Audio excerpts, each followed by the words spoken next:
നമ്മളുടെ ഇന്നത്തെ സെഷൻ എന്ന് പറയുന്നത് സെഷൻ 4 സിലബസ് ഡീകോഡിംഗ് ആണ്. BA പൊളിറ്റിക്സിന്റെ ഫസ്റ്റ് ഇയറിൽ നമുക്ക് പഠിക്കാനുള്ള സബ്ജക്റ്റിന്റെ സിലബസ് ഡീകോഡിംഗ് ആണ് ഇന്നത്തെ സെഷൻസ്. ഇതിന് മുമ്പായിട്ട് നമ്മൾ 3 സെഷൻസ് കണ്ടക്ട് ചെയ്തിട്ടുണ്ടായിരുന്നു.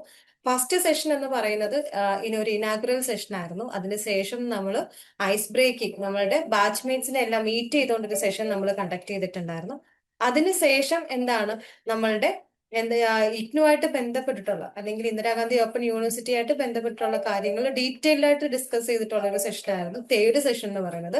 ഇപ്പോൾ നമ്മൾ നിൽക്കുന്നത് നമ്മുടെ ഫോർത്ത് സെഷൻ ആയിട്ടുള്ള സിലബസ് ഡീറ്റെയിലിനാണ്. സിലബസ് ഡീകോഡിംഗ് എന്ന് പറയുന്നത് ഫസ്റ്റ് ഇയറിൽ നമുക്ക് പഠിക്കാനുള്ള സബ്ജക്ട്സ് എല്ലാം നമ്മളൊന്ന് ടച്ച് ചെയ്ത് പോകുന്നുണ്ട് ഈ ഒരു സെഷനിലൂടെ. സോ എൻ്റെ പേര് വാണി എന്നാണ്. ഞാൻ ലാംഗ്വേജിലെ അക്കാഡമിക് മെന്റർ ആണ്. എൻ്റെ കൂടെ ഈ ഒരു സെഷനിൽ ഹോസ്റ്റ് ചെയ്യാനായിട്ട് പൊളിറ്റിക്സിലെ മെന്ററായിട്ടുള്ള അമീന മാം ഉണ്ട്. കൂടാതെ തന്നെ റെക്കോർഡിംഗ് സപ്പോർട്ടിനായിട്ട് ഷമീറ മാമും നമ്മുടെ കൂടെ ഈ ഒരു സെഷനകത്തുണ്ട്. നമുക്ക് സെഷൻസ് സ്റ്റാർട്ട് ചെയ്യാം. സോ നമ്മളുടെ ഫോർത്ത് സെഷൻസ് സ്റ്റാർട്ട് ചെയ്യാണ്. ഞാൻ ആദ്യം പറഞ്ഞതെല്ലാം ജനറൽ ഇൻസ്ട്രക്ഷൻസ് ആണ്. ഏതൊരു ലാംഗ്വേജിന്റെ എല്ലാ ഓറിയന്റേഷൻ സെഷൻസിലും പറയുന്ന കാര്യങ്ങൾ തന്നെ ഞാൻ റിപ്പീറ്റ് ചെയ്തത്. നെക്സ്റ്റ് നമ്മളുടെ ഈ ഒരു സെഷനിലേക്ക് നമ്മൾ പോവുകയാണ്. സെഷൻ 4 സിലബസ് ഡീകോഡിംഗ് ആണ് ഓറിയന്റേഷൻ പ്രോഗ്രാമില്. അപ്പൊ അതിന്റെ കാര്യങ്ങളിലേക്ക് നമുക്ക് കടക്കാം. ഫസ്റ്റ് നമ്മൾ നോക്കുന്നത് ഇന്നത്തെ സെഷൻ കൊണ്ട് നിങ്ങൾക്ക് കിട്ടാൻ പോകുന്ന കാര്യങ്ങൾ, ഔട്ട്കംസ് എന്തൊക്കെയാണെന്ന് വെച്ചാൽ, ഫസ്റ്റ് നിങ്ങൾക്ക് പഠിക്കാനുള്ള എല്ലാ സബ്ജക്ട്സും എന്തൊക്കെയാണ്, ഫസ്റ്റ് ഇയറിൽ നിങ്ങൾ പഠിക്കാൻ പോകുന്ന സബ്ജക്ട്സ് എന്തൊക്കെയാണെന്നും അത് ഏതൊക്കെ കോഴ്സസ് ആണ്, ആ കോഴ്സസിനകത്ത് നിങ്ങൾക്ക് പഠിക്കാനുള്ള ബ്ലോക്സ് ഏതാണ്, യൂണിറ്റ് ഏതാണെന്നൊക്കെ ഇവിടെ ഡീറ്റെയിൽഡ് ആയിട്ട് പറയുന്നുണ്ട്. കൂടാതെ തന്നെ സിലബസ് മാപ്പിംഗ് ഉണ്ട്. സിലബസ് മാപ്പിംഗ് എന്ന് പറയുന്നത് നമ്മുടെ ലേൺ വൈസ് നിങ്ങൾക്ക് തരുന്ന മെറ്റീരിയൽ, സ്റ്റഡി മെറ്റീരിയൽസ് എന്തൊക്കെയാണ്, ഇപ്പം റെക്കോർഡഡ് ഉണ്ട്, അതേപോലെ ഹെൽപ്പ് ബുക്ക്, എക്സാം മീഡിയ, അതൊക്കെ എന്താണെന്ന് ഡീറ്റെയിൽഡ് ആയിട്ട് പറഞ്ഞു തരുന്നുണ്ട്. പിന്നെ ടൈം ലൈൻ ക്ലാരിറ്റി എന്ന് പറയുന്നത് നമുക്ക് ഈ ഒരു കോഴ്സ് വർക്കിന് കറക്റ്റ് ടൈമിൽ കാര്യങ്ങൾ ചെയ്യേണ്ടതായിട്ടുണ്ട്. എക്സാമിനേഷനും അസൈൻമെന്റ്സും ഒക്കെ നമുക്ക് വരുന്നുണ്ട്. അതൊക്കെ ഏത് സമയത്താണെന്ന് നിങ്ങൾക്ക് വ്യക്തമാക്കി തരുന്നുണ്ട്. കൂടാതെ ലേൺ വൈസ് നിങ്ങൾക്ക് പ്രൊവൈഡ് ചെയ്യുന്ന അഡ്വാൻസ് ആയിട്ടുള്ള സപ്പോർട്ട് സിസ്റ്റം എന്തൊക്കെയാണെന്ന് നമ്മൾ ഇവിടെ പറയുന്നുണ്ട്. പിന്നെ നമ്മുടെ ഷോർട്ട് ആയിട്ടുള്ള ആക്ഷൻ ടാസ്ക് എല്ലാ സെഷൻസിലും നമ്മൾ പ്രൊവൈഡ് ചെയ്യുന്നുണ്ട്.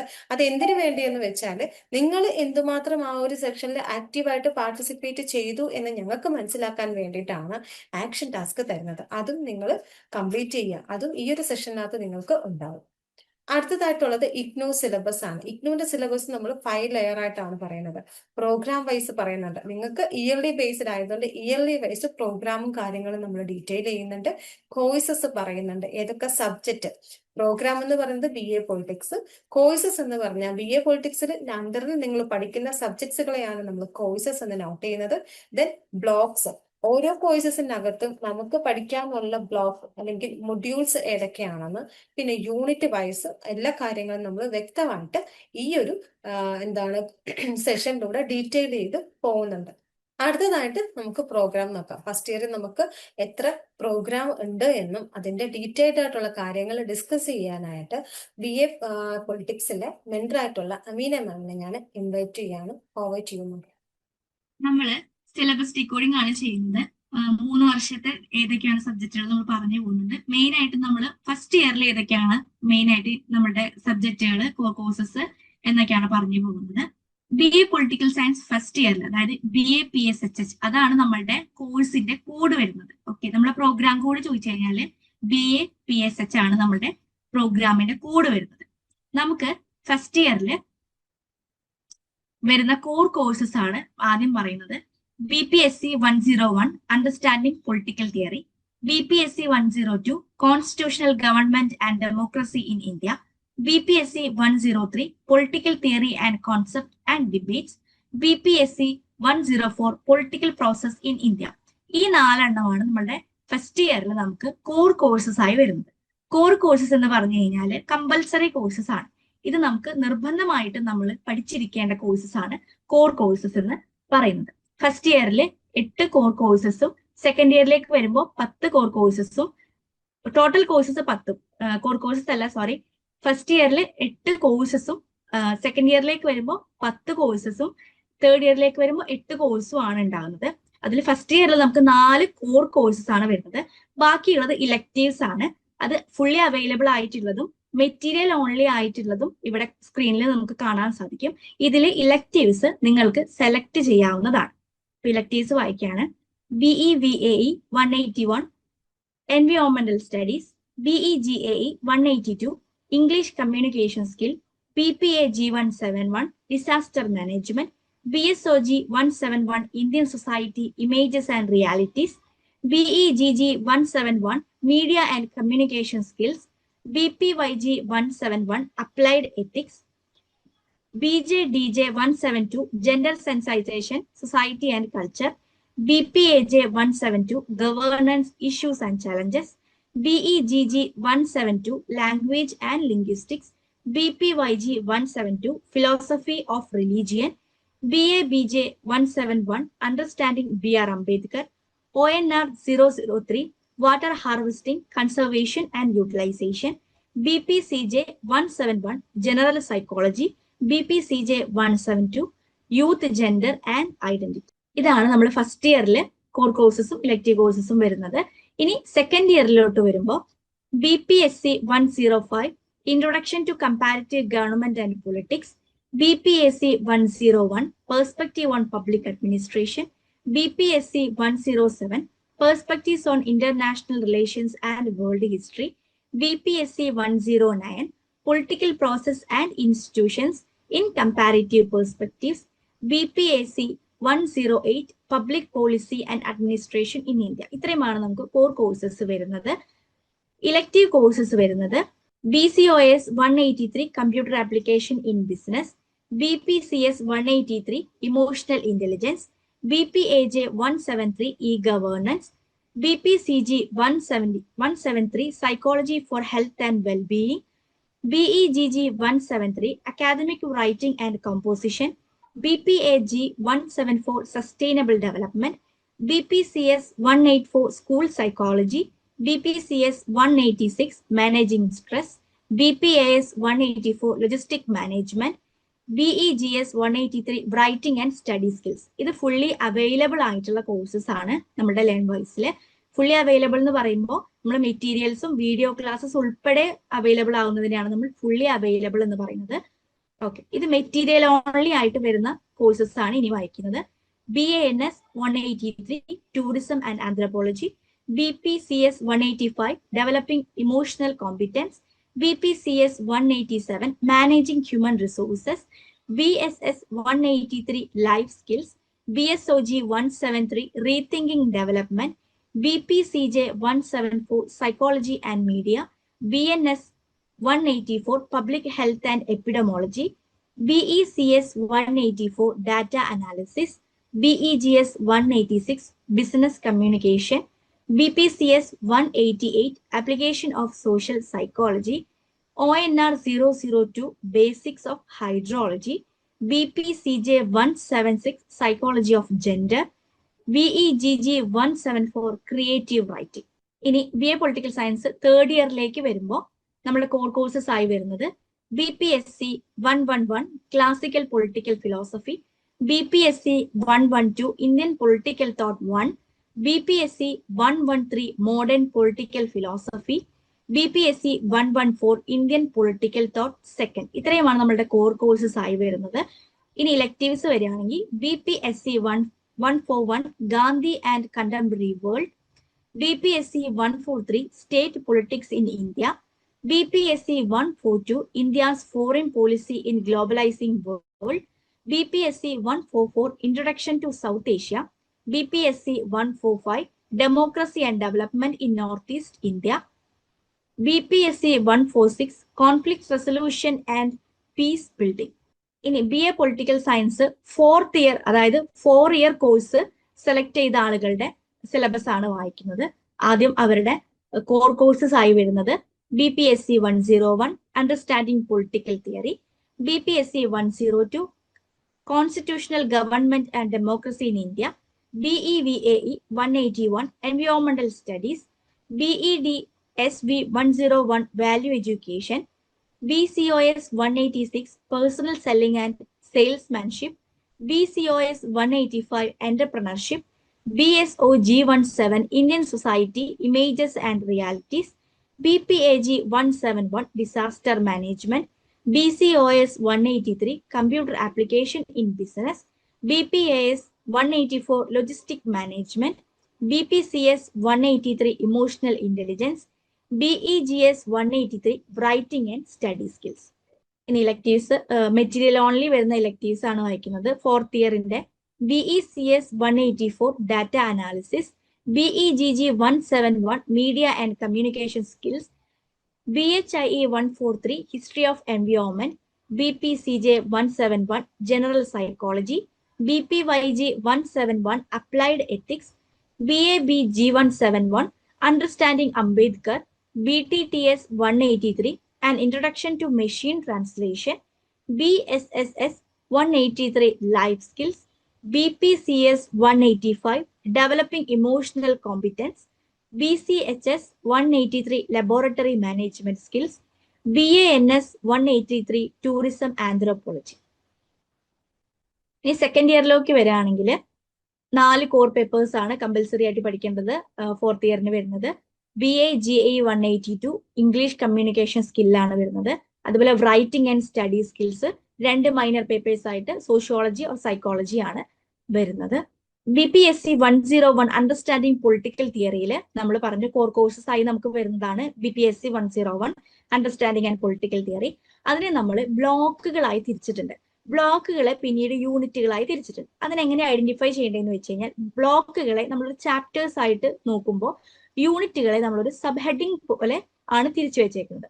അപ്പൊ ആദ്യത്തെ ബ്ലോക്കിൽ വരുന്നത് ഇൻട്രൊഡ്യൂസിങ് പൊളിറ്റിക്കൽ തിയറി എന്നുള്ളതാണ്.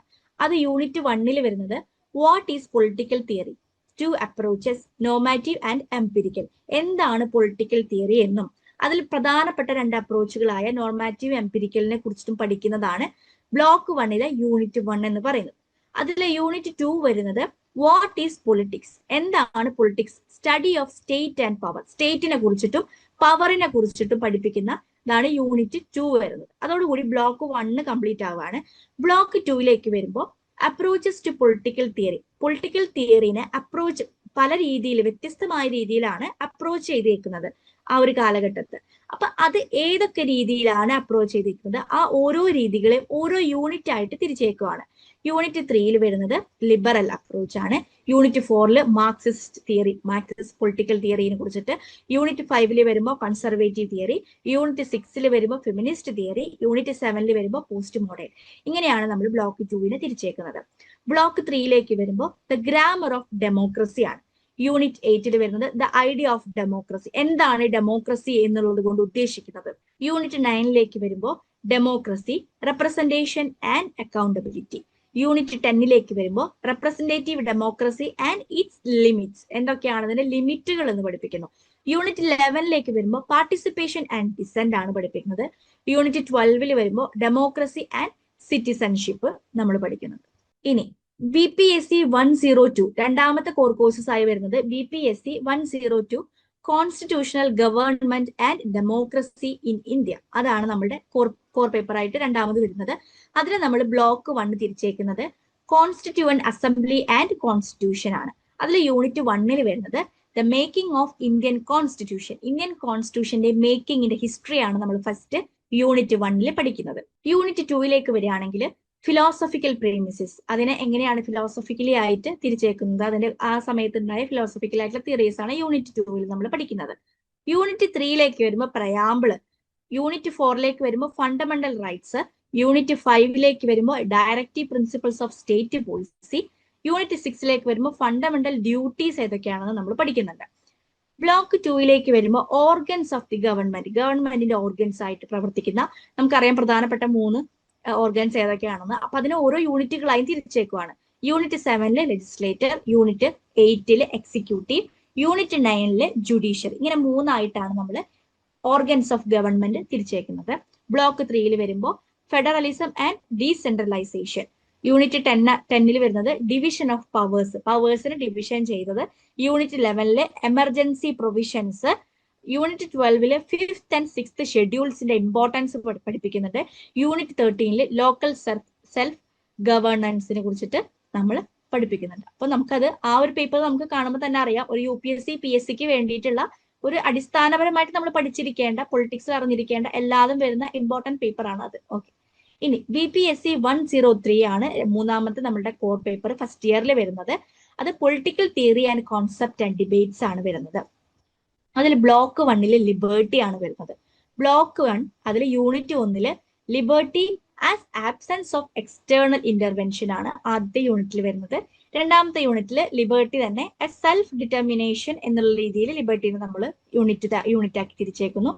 യൂണിറ്റ് 3 വരുമ്പോൾ അലിയനേഷൻ ആണ് വരുന്നത്. ഒപ്രഷൻ ആൻഡ് ഫ്രീഡം ആണ് അതിൽ വരുന്നത്. ഓക്കെ, ഇനി ബ്ലോക്ക് 2 വരുമ്പോൾ നമ്മൾ ബ്ലോക്ക് 1 ലിബർട്ടി ആണെങ്കിൽ ബ്ലോക്ക് 2 വരുമ്പോൾ നമ്മൾ ഇക്വാലിറ്റിനെ കുറിച്ചിട്ടാണ് ഒരു ബ്ലോക്ക് ആക്കി വെച്ചേക്കുന്നത്. അതിൽ യൂണിറ്റ് 4 നമ്മൾ ലിബർട്ടി പഠിച്ചതുപോലെ തന്നെ ഇക്വാലിറ്റീനെ ഓരോ യൂണിറ്റുകളാക്കി തിരിച്ചേക്കുവാണ്. അതിൽ ആദ്യത്തെ unit 4 equality before law and equality of opportunity. Unit 5 equality sameness and difference ആണ് വരുന്നത്. യൂണിറ്റ് 6 വരുമ്പോൾ differential treatment and equality of outcomes ആണ് വരുന്നത്. ഇനി ബ്ലോക്ക് 3 വരുമ്പോൾ ജസ്റ്റിസ് ആണ് വരുന്നത്. Okay, unit 7 justice as a fairness. Unit 8 വരുമ്പോൾ idea of just desert. Unit 9 വരുമ്പോൾ justice in a global context. Global കോണ്ടെക്സ്റ്റിലേക്ക് വരുമ്പോൾ ജസ്റ്റിസിനെ കുറിച്ച് നമ്മൾ പഠിക്കുന്നുണ്ട്. ഇനി ബ്ലോക്ക് 4 വരുമ്പോൾ റൈറ്റ്സിനെ കുറിച്ചിട്ടാണ് നമ്മൾ പഠിക്കുന്നത്. Unit 10 idea of rights. എന്താണ് റൈറ്റ്സ്? റൈറ്റിന്റെ ഐഡിയ എവിടെ നിന്നാണ് വന്നത്? എൻടൈറ്റ്മെന്റ് ആൻഡ് ബൗണ്ടറീസ്.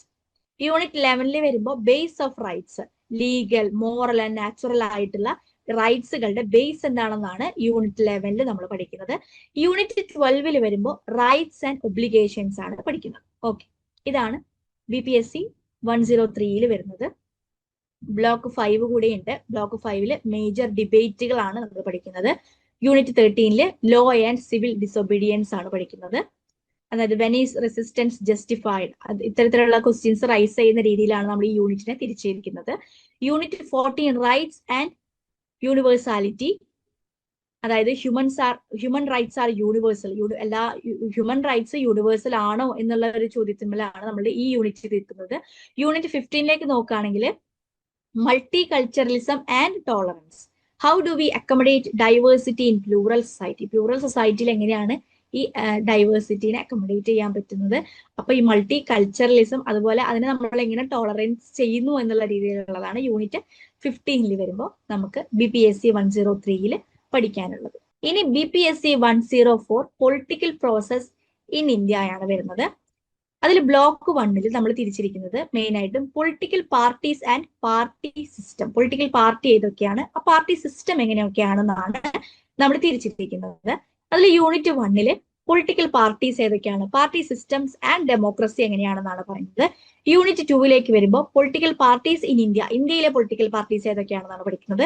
യൂണിറ്റ് 3 വരുമ്പോൾ party systems in India, party system എങ്ങനെയാണ് ഇന്ത്യയിൽ പ്രവർത്തിക്കുന്നത് എന്നാണ് പഠിക്കുന്നത്. ഇനി ബ്ലോക്ക് 2 വരുമ്പോൾ determinants of voting behaviour. Unit 4 caste, class, gender and ട്രൈബിന്റെ അടിസ്ഥാനത്തിലാണ് തിരിച്ചിരിക്കുന്നത്. യൂണിറ്റ് 5 വരുമ്പോൾ എത്നിസിറ്റി, റിലീജിയൻ ആൻഡ് ലാംഗ്വേജിന്റെ അടിസ്ഥാനത്തിൽ ഇതിനെ തിരിച്ചിരിക്കുന്നു. ബ്ലോക്ക് 3 വരുമ്പോൾ റീജിയണൽ ആസ്പിറേഷൻസ് ആൻഡ് മൂവ്മെന്റ്സ് ആണ്. Unit 6 autonomy movements. Unit 7 insurgency. Unit 8 movements for separate statehood. ഇതാണ് 104 വരുന്നത്. ഇനി ബ്ലോക്ക് 4 വരുമ്പോൾ 104 തന്നെ റിലീജിയൻ ആൻഡ് പൊളിറ്റിക്സ് ആണ് വരുന്നത്. അതിൽ യൂണിറ്റ് 9 സെക്യുലറിസം ആണ് വരുന്നത്. യൂണിറ്റ് 10 കമ്മ്യൂണലിസം ആണ് വരുന്നത്. ഓക്കെ, റിലീജിയൻ ആൻഡ് പൊളിറ്റിക്സിലാണ് വരുന്നത്. ഇനി ബ്ലോക്ക് 5 വരുമ്പോൾ കാസ്റ്റ് ആൻഡ് പൊളിറ്റിക്സ് എന്നാണ് നമ്മൾ ബ്ലോക്ക് 5 തിരിച്ചിരിക്കുന്നത്. അതിനെ സബ് ഹെഡിങ്സ്, അതായത് യൂണിറ്റുകളായി തിരിച്ചേക്കുന്നത്. Unit 11 caste organisations and political formations. Unit 12 വരുമ്പോൾ കാസ്റ്റ് ആൻഡ് പൊളിറ്റിക്സ് എങ്ങനെയാണെന്ന് ഒന്നും കൂടെ വ്യക്തമാക്കുന്നുണ്ട്. ഇനി ബ്ലോക്ക് 6 വരുമ്പോൾ അഫർമേറ്റീവ് ആക്ഷൻസ് ആണ് വരുന്നത്. യൂണിറ്റ് 13 റിസർവേഷൻ എങ്ങനെയാണ് പ്രവർത്തിക്കുന്നത്, അത് എങ്ങനെയാണ് വന്നതെന്ന് നമ്മൾ പഠിക്കുന്നു. യൂണിറ്റ് 14 ഡെവലപ്മെന്റ്സിനെ കുറിച്ചിട്ട് നമ്മൾ പഠിക്കുന്നു. ഇനി ഇലക്ടീവ് കോഴ്സസ് ആയിട്ട് വരുന്നത് എൻവയോൺമെന്റൽ സ്റ്റഡീസ് ആണ്. VAE 181 ആണ് എൻവയോൺമെന്റൽ സ്റ്റഡീസിന്റെ കോഡ് വരുന്നത്. അത് block 1 an introduction to environment and എൻവയോൺമെന്റൽ സ്റ്റഡീസ്. എന്താണ് എൻവയോൺമെന്റ് എന്ന് നമ്മൾ വിശദീകരിച്ച് തരുന്നുണ്ട്, ഒരു ഇൻട്രൊഡക്ഷൻ തരുന്നുണ്ട്. അതിനെക്കുറിച്ച് പഠനം എങ്ങനെയാണ് വേണ്ടതെന്നുള്ളതിനെ കുറിച്ചിട്ട് നമ്മൾ ബ്ലോക്ക് 1 പറഞ്ഞു പോകുന്നുണ്ട്. ബ്ലോക്ക് 2 വരുമ്പോൾ നാച്ചുറൽ റിസോഴ്സസ് ഏതൊക്കെയാണെന്ന് പറയുന്നു. ബ്ലോക്ക് 3 വരുമ്പോൾ എൻവയോൺമെന്റൽ ഇഷ്യൂസ് ആൻഡ് കൺസേൺസ് ഏതൊക്കെയാണെന്ന് പറയുന്നു. ബ്ലോക്ക് 4 വരുമ്പോൾ പ്രൊട്ടക്ടിങ് അവർ എൻവയോൺമെന്റൽ പോളിസീസ് ആൻഡ് പ്രാക്ടീസസ്. സ്വാഭാവികമായിട്ടും കൺസേൺസിനെ കുറിച്ച് ഡിസ്കസ് ചെയ്ത് കഴിയുമ്പോൾ അതിനെങ്ങനെയാണ് പ്രൊട്ടക്ട് ചെയ്യേണ്ടത് എന്നുള്ളതാണ് അടുത്ത ബ്ലോക്കിലേക്ക് വരുന്നത്. ഓക്കെ, ഒന്നും കൂടെ ഡീറ്റെയിൽ ആയിട്ട് പറയുകയാണെങ്കിൽ ബ്ലോക്ക് 1 നമ്മൾ പറഞ്ഞു an introduction to environment and എൻവയോൺമെന്റൽ സ്റ്റഡീസ് ആണ്. അതിലെ യൂണിറ്റ് 1 അതായത് സബ് ഹെഡിങ് ആയി തിരിച്ചിരിക്കുന്നത് അവർ എൻവയോൺമെന്റ്, ആദ്യം നമ്മുടെ എൻവയോൺമെന്റിനെ കുറിച്ച് പഠിക്കുന്നു. യൂണിറ്റ് 2ലേക്ക് വരുമ്പോൾ എക്കോസിസ്റ്റംസ്, നമ്മുടെ എക്കോസിസ്റ്റംസിനെ കുറിച്ച് പഠിക്കുന്നു. യൂണിറ്റ് 3യിൽ വരുമ്പോൾ മേജർ എക്കോസിസ്റ്റംസ് ഏതൊക്കെയാണ് എന്ന് പഠിക്കുന്നു. ഇനി ബ്ലോക്ക് 2ലേക്ക് വരുമ്പോൾ നാച്ചുറൽ റിസോഴ്സസ് നമ്മൾ നേരത്തെ വായിച്ചു. അപ്പൊ അതിലെങ്ങനെയാണ് യൂണിറ്റ് ആക്കി തിരിച്ചിരിക്കുന്നത്? യൂണിറ്റ് 4ൽ land and water resources, natural resources ഏതൊക്കെയാണെന്നാണ് നമ്മളിവിടെ പഠിക്കുന്നത്. യൂണിറ്റ് 5ൽ ഫോറസ്റ്റ് റിസോഴ്സസ്, യൂണിറ്റ് 6ൽ biodiversity, values and services, unit 7ൽ എനർജി റിസോഴ്സസ്. ഇതാണ് പ്രധാനപ്പെട്ട നാച്ചുറൽ റിസോഴ്സസിനെ കുറിച്ചിട്ട് നമ്മൾ ബ്ലോക്ക് 2ൽ പഠിക്കുന്നത്. ഇനി ബ്ലോക്ക് 3ലേക്ക് വരികയാണെങ്കിൽ എൻവയോൺമെന്റൽ ഇഷ്യൂസ് ആൻഡ് കൺസേൺസ് ആണ്. എന്തൊക്കെയാണ് ഇഷ്യൂസ്, അതിന്റെ കൺസേൺസ് ഏതൊക്കെയാണെന്ന് നമുക്ക് പരിശോധിക്കാം. അതിൽ യൂണിറ്റ് 8ൽ ബയോഡൈവേഴ്സിറ്റി, ത്രെഡ്സ് ആൻഡ് കൺസർവേഷൻ, ബയോഡൈവേഴ്സിറ്റിക്ക് ഉണ്ടാകുന്ന ത്രെഡ്സ് ഏതൊക്കെയാണ്, അതിന്റെ കൺസർവേഷൻസ് എന്തൊക്കെയാണെന്നാണ് നമ്മൾ അതിൽ പഠിക്കുന്നത്. യൂണിറ്റ് 9ലേക്ക് വരുമ്പോൾ എൻവയോൺമെന്റൽ പൊല്യൂഷൻ ആൻഡ് ഹസാർഡ്സ്, എൻവയോൺമെന്റൽ പൊല്യൂഷൻസും അതിനെക്കുറിച്ചുള്ള ഹസാർഡ്സും ആണ് നമ്മൾ അതിൽ പഠിക്കുന്നത്. യൂണിറ്റ് 10ലേക്ക് വരുമ്പോൾ വേസ്റ്റ് മാനേജ്മെന്റ്, ഇമ്പോർട്ടന്റ് ആയിട്ടുള്ള ടോപ്പിക് യൂണിറ്റ് 10 ആക്കി നമ്മൾ തിരിച്ചേക്കുവാണ്, വേസ്റ്റ് മാനേജ്മെന്റ്. യൂണിറ്റ് 11ൽ ഗ്ലോബൽ എൻവയോൺമെന്റൽ ഇഷ്യൂസിനെ കുറിച്ചിട്ട് നമ്മൾ ചർച്ച ചെയ്യുന്നുണ്ട്. ഇനി ബ്ലോക്ക് 4ലേക്ക് വരുമ്പോൾ protecting our environment policies and practices. Unit 12ൽ എൻവയോൺമെന്റ് ലെജിസ്ലേഷൻ, യൂണിറ്റ് 13ൽ human communities and environment, unit 14ൽ എൻവയോൺമെന്റൽ എത്തിക്സ്. അപ്പൊ ഇത്രയും കാര്യങ്ങളാണ് നമ്മൾ പ്രൊട്ടക്ട് ചെയ്യാൻ വേണ്ടിയിട്ട് പോളിസീസും പ്രാക്ടീസസും ഉള്ളത്. അപ്പൊ അതിനെ കുറിച്ചിട്ട് നമ്മൾ ബ്ലോക്ക് ആക്കി തിരിച്ച് 3 യൂണിറ്റുകളാക്കിയിട്ട് പഠിക്കുന്നു. ഇനി വാല്യൂ എഡ്യൂക്കേഷൻ ആണ് അടുത്ത് നമ്മുടെ ഇലക്ടീവ് കോഴ്സ് വരുന്നത്. BEdSV 101 ആണ് ഫസ്റ്റ് ഇയറിൽ നമ്മുടെ അടുത്ത ഇലക്ടീവ് വരുന്നത്. അതിൽ ബ്ലോക്ക് 1ൽ കൺസെപ്ച്വൽ ഫ്രെയിംവർക്ക്, അതുപോലെ ബ്ലോക്ക് 2ൽ changing culture and human values, block 3ൽ തിയററ്റിക്കൽ ഫൗണ്ടേഷൻസ്, ബ്ലോക്ക് 4ൽ social dynamics and value development, block 5ൽ സോഷ്യൽ ലിങ്കേജസ്. ബ്ലോക്ക് 1നെ നമ്മൾ കൺസെപ്ച്വൽ ഫ്രെയിംവർക്ക് തിരിച്ചിട്ടുണ്ട്. അതിൽ യൂണിറ്റ് 1 വരുന്നത് social malaise and the need for value education. Unit 2ൽ വരുമ്പോൾ concept of morality and moral education. Unit 3ലേക്ക് വരുമ്പോൾ ഡൈമെൻഷൻസ് ഓഫ് മൊറാലിറ്റി. യൂണിറ്റ് 4ലേക്ക് വരുമ്പോൾ pillars of democracy, living in peace and harmony. Okay, ഏതൊക്കെയാണ് ഡെമോക്രസിയുടെ പില്ലേഴ്സ്, നമ്മൾക്ക് സമാധാനമായിട്ട് സന്തോഷമായിട്ട് ജീവിക്കാൻ വേണ്ടതെന്നാണ് അതിൽ പറയുന്നത്. ഇനി ബ്ലോക്ക് 2ലേക്ക് വരുമ്പോൾ changing culture and human values. അതിൽ യൂണിറ്റ് 1ൽ Indian culture and human values. Unit 2ലേക്ക് വരുമ്പോൾ values enshrined in Indian philosophy. Unit 3ലേക്ക് വരുമ്പോൾ cultural pluralism in Indian society. Unit 4ൽ values for sustainable development. Okay, block 3ൽ തിയററ്റിക്കൽ ഫൗണ്ടേഷൻസിനെ കുറിച്ചിട്ട് ചർച്ച ചെയ്യുന്നുണ്ട്. അത് യൂണിറ്റ് 1ൽ തിയറീസ് ഓഫ് ഗുഡ്നെസ്, യൂണിറ്റ് 2ൽ തിയറീസ് ഓഫ് കണ്ടക്ട്, യൂണിറ്റ് 3ൽ reasons and emotions in human conduct, unit 4ൽ ക്യാരക്ടർ ആൻഡ് പേഴ്സണാലിറ്റി. ബ്ലോക്ക് 4ൽ social dynamics and value development. Unit 1ൽ വരുന്നത് പ്രോസസ് ഓഫ് സോഷ്യലൈസേഷൻ, യൂണിറ്റ് 2ൽ social interactions and human values, unit 3ലേക്ക് വരുമ്പോൾ values, conflict and resolutions, unit 4ലേക്ക് process of human adjustment. Block 5ലേക്ക് വരുമ്പോൾ സോഷ്യൽ ലിങ്കേജസ് ആണ് വരുന്നത്. അതിൽ unit 1 value development through social institutions like family, neighbourhood, ഇതൊക്കെയാണ് നമ്മൾ പ്രധാനപ്പെട്ട സോഷ്യൽ ഇൻസ്റ്റിറ്റ്യൂഷൻസ് അറിയാലോ. അപ്പൊ അതിലൂടെ എങ്ങനെയാണ് വാല്യൂ ഡെവലപ്മെന്റ് ആകുന്നതാണ് ആദ്യത്തെ യൂണിറ്റിൽ പറയുന്നത്. യൂണിറ്റ് 2ൽ സ്കൂൾ ആൻഡ് പിയർ, യൂണിറ്റ് 3ൽ റോൾ ഓഫ് പാരന്റ്സ്, യൂണിറ്റ് 4ൽ influence of media on value development. അപ്പൊ ഇത്രയുമാണ് നമ്മളുടെ സിലബസ് ഫസ്റ്റ് ഇയറിലെ നമ്മളുടെ കോർ കോഴ്സസും ഇലക്ടീവ്സും ഉൾപ്പെടെ വരുന്നത്. ക്ലിയർ ആയി എന്ന് വിചാരിക്കുന്നു. ഇനി പ്രോഗ്രാം കോംപ്ലീഷൻസിന് വേണ്ടിയിട്ട് വാണി മാമിനെ വിളിക്കാം. നമ്മളുടെ അസൈൻമെന്റ്സിന്റെയും അതേപോലെ തന്നെ ടേം ആൻഡ് എക്സാമിനേഷന്റെയും കാര്യങ്ങളാണ് നമ്മളിവിടെ പറയുന്നത്. അപ്പൊ അതിനകത്ത് നമുക്ക് അസൈൻമെന്റ്സ് എന്ന് പറയുന്നത് ഡിസ്ക്രിപ്റ്റീവ് ആണ്. ഡിസ്ക്രിപ്റ്റീവ് എന്ന് പറയുന്നത് ഹാൻഡ് റിട്ടൺ, കൈകൊണ്ട് എഴുതി നമ്മൾ സ്റ്റഡി സെന്ററിൽ നേരിട്ട് കൊണ്ടുപോയി സബ്മിറ്റ് ചെയ്യേണ്ടതാണ് അസൈൻമെന്റ്സ് എന്ന് പറയുന്നത്. നമ്മൾ ജൂലൈ 25 എൻറോൾ ചെയ്തത് കൊണ്ട് ഇയർലി ബേസ് ആയതുകൊണ്ട് നമുക്ക് അസൈൻമെന്റ്സിൻ്റെത് വരുന്നത് എന്ന് വെച്ചാൽ ഇപ്പൊ ജൂലൈ 25 ആയതുകൊണ്ട് ഏപ്രിലായിരിക്കും, അടുത്ത 2026 ഏപ്രിലായിരിക്കും നമ്മളുടെ അസൈൻമെന്റ് വെക്കേണ്ട ഡേറ്റ് എന്ന് പറയുന്നത്. ഏപ്രിൽ 31 നമ്മൾ നമ്മൾ അസൈൻമെന്റ് വെക്കേണ്ടത്. അസൈൻമെന്റ് ഹാൻഡ് റിട്ടേൺ ആയിട്ട് എഴുതിയാണ് നമ്മൾ സബ്മിറ്റ് ചെയ്യേണ്ടത്.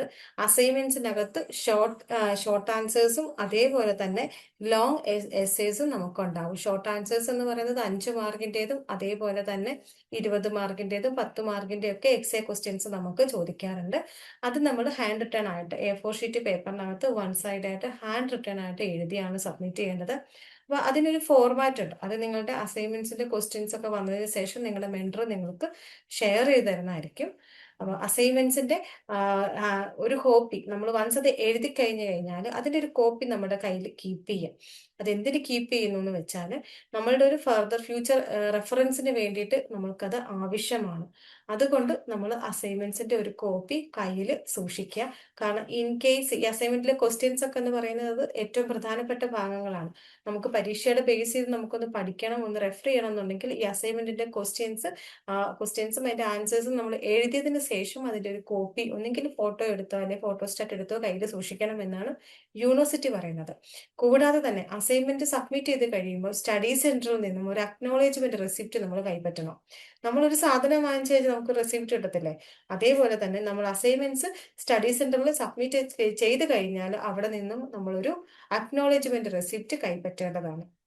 അക്നോളജ്മെന്റ് റെസിപ്റ്റ് എന്ന് പറയുന്നത് നമ്മൾ എത്ര സബ്ജക്റ്റ് ആണോ സബ്മിറ്റ് ചെയ്തത് അതിന്റെ, അല്ലെങ്കിൽ നിങ്ങൾ ഇത്ര പേപ്പറിന്റെ സബ്ജക്റ്റ് സബ്മിറ്റ് ചെയ്തിരിക്കുന്നു ആ സബ്ജക്റ്റിന്റെ കോഡും കൂടാതെ ഏത് ഡേറ്റിലാണ് നിങ്ങൾ സബ്മിറ്റ് ചെയ്തത് എന്നുള്ള ഒരു സ്ലിപ്പാണ് അത് തരുന്നത്.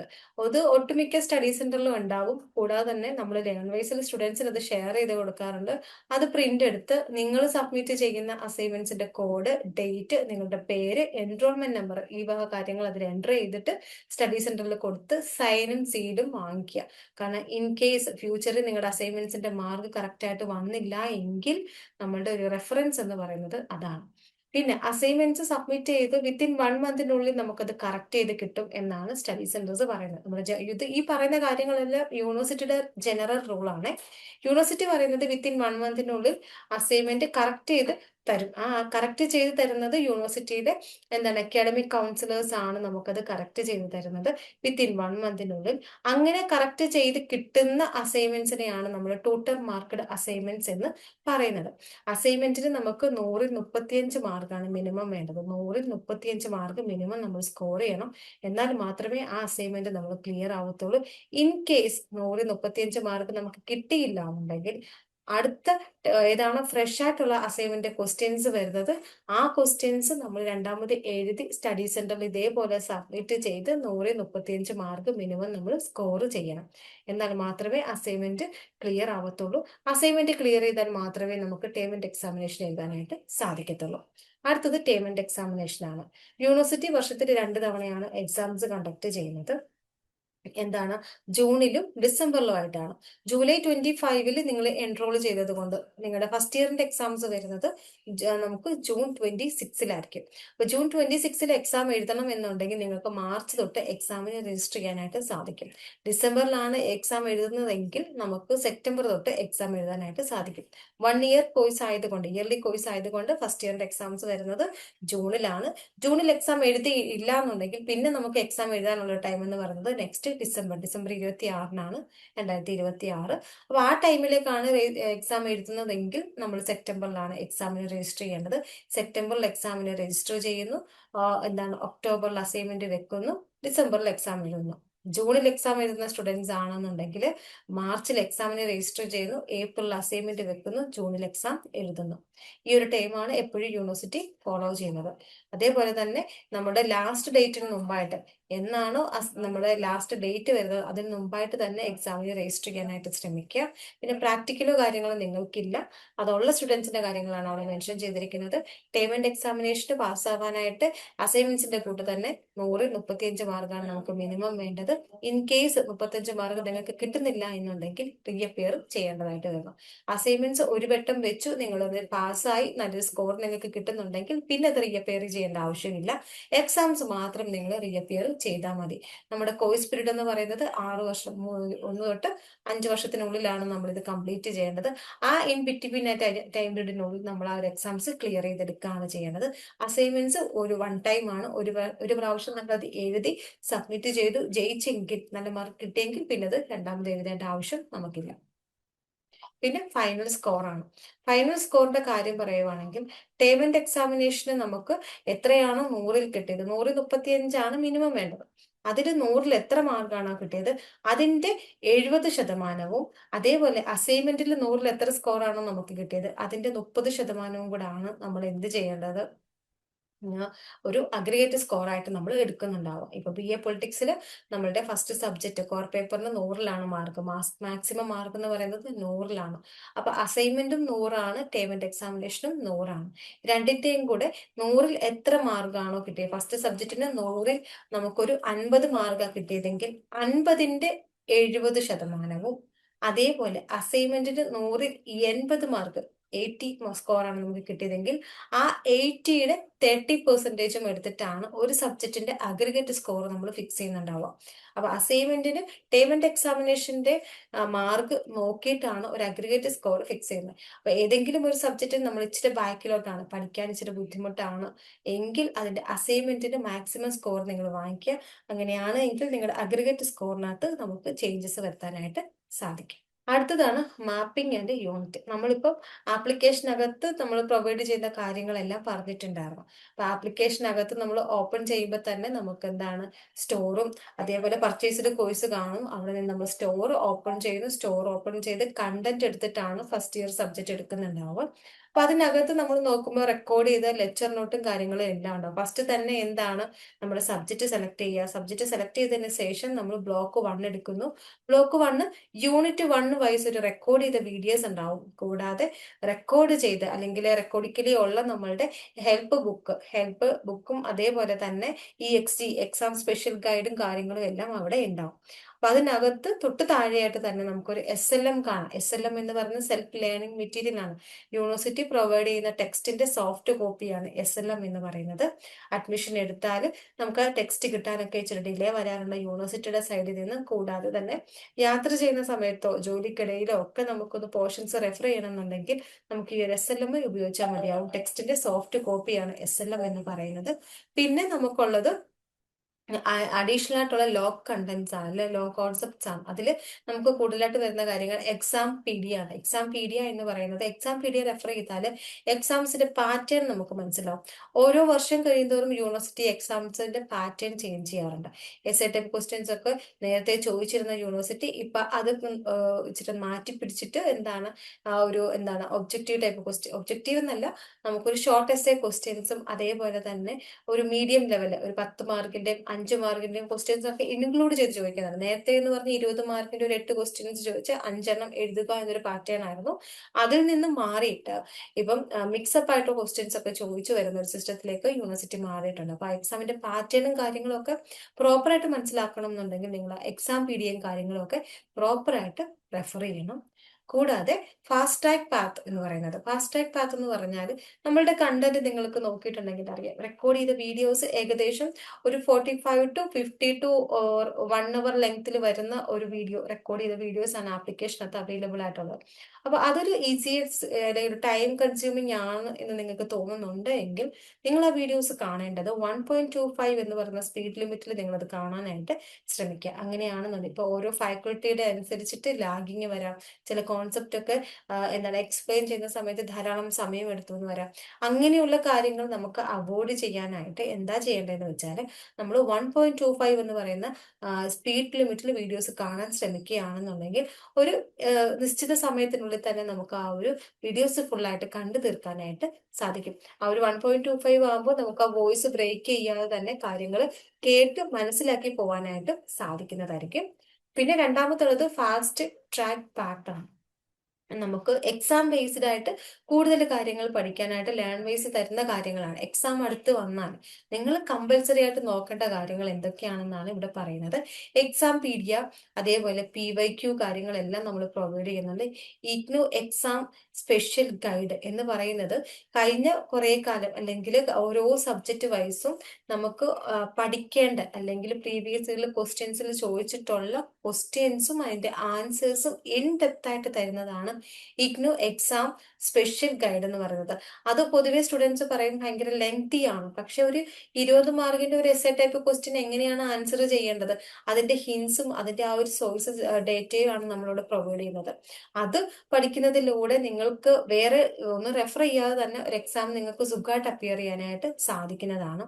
അതേപോലെ തന്നെ previous year question paper ultimate analysis എന്ന് പറയുന്നത് കഴിഞ്ഞ ഒരു 5-6 പ്രാവശ്യത്തെ ക്വസ്റ്റ്യൻസ് എടുത്തിട്ട് അതിനകത്തിൽ ഓരോ ക്വസ്റ്റ്യൻസിലും അല്ലെങ്കിൽ ഓരോ വർഷവും യൂണിവേഴ്സിറ്റി കൊണ്ടുവന്നിരിക്കുന്ന ചേഞ്ചസ് എന്താണെന്നും ഒരു സബ്ജക്റ്റിനെ ബേസ് ചെയ്ത് ഏറ്റവും കൂടുതൽ സ്ട്രെസ് ചെയ്ത് നമ്മൾ പഠിക്കേണ്ട പോർഷൻ ഏതാണ്, ഏത് യൂണിറ്റ് ആണ് നമ്മൾ കൂടുതലായിട്ട് ഫോക്കസ് ചെയ്യേണ്ടത്, അല്ലെങ്കിൽ ഏത് ബ്ലോക്കിൽ നിന്നാണ് ഏത് യൂണിറ്റിൽ നിന്നാണ് ഏറ്റവും കൂടുതൽ മാർക്കിനുള്ള ക്വസ്റ്റ്യൻസ് ചോദിക്കുക എന്നുള്ള കാര്യങ്ങളൊക്കെ നമുക്ക് മനസ്സിലാക്കാനും അത് മനസ്സിലാക്കി നമ്മുടെ എക്സാം ലാസ്റ്റ് ടൈം ലേണിങ്സ് കൂടുതൽ എളുപ്പമാക്കാനും സഹായിക്കുന്ന ഒരു കാര്യമാണ് ലേൺവൈസിന്റെ previous year question paper ultimate analysis എന്ന് പറയുന്നത്. പിന്നെ ഉള്ളത് ഇഗ്നു ഹെൽപ്പ് ബുക്കാണ്. അത് നിങ്ങളുടെ ആപ്ലിക്കേഷനകത്ത് ഇപ്പോഴേ അവൈലബിൾ ആണ്. ഓരോ യൂണിറ്റ് വൈസും നിങ്ങൾക്ക് ഹെൽപ്പ് ബുക്ക് അവൈലബിൾ ആണ്. ഒരു യൂണിറ്റ് വൈസ് നമ്മൾ നോക്കുമ്പോൾ ഏകദേശം ഒരു 26-30 പേജസോളം നമുക്ക് വരുന്നുണ്ടായിരിക്കും.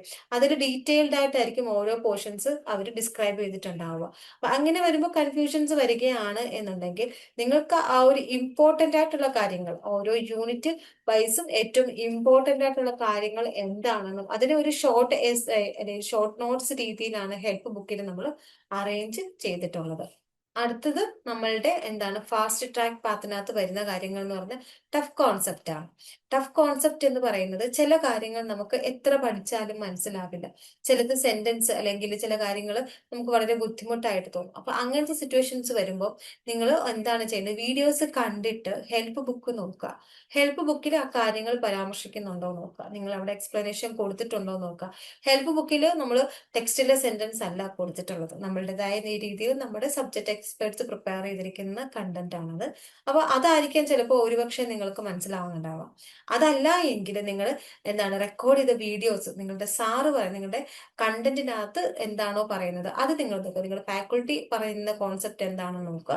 അതും മനസ്സിലാവുന്നില്ല എന്നുണ്ടെങ്കിൽ എക്സാം സ്പെഷ്യൽ ഗൈഡിൽ ആ ഒരു ടോപ്പിക് ഡിസ്കസ് ചെയ്ത് പോയിട്ടുണ്ടെങ്കിൽ അത് നിങ്ങൾ റെഫർ ചെയ്യുക. ഇപ്പൊ ഏതെങ്കിലും ഒരു പോർഷൻസ് നോക്കുക, നിങ്ങൾക്ക് കൺഫ്യൂഷൻ ആയിട്ട് തോന്നുന്നുണ്ട് എങ്കിൽ നിങ്ങൾ ആദ്യം എന്താണ് റെക്കോർഡ് വീഡിയോസ് കാണുക. അതിൽ ഫാക്കൾട്ടി എങ്ങനെയാണ് ആ ഒരു കോൺസെപ്റ്റ് ഡിസ്ക്രൈബ് ചെയ്തിരിക്കുന്നതെന്ന് നോക്കുക.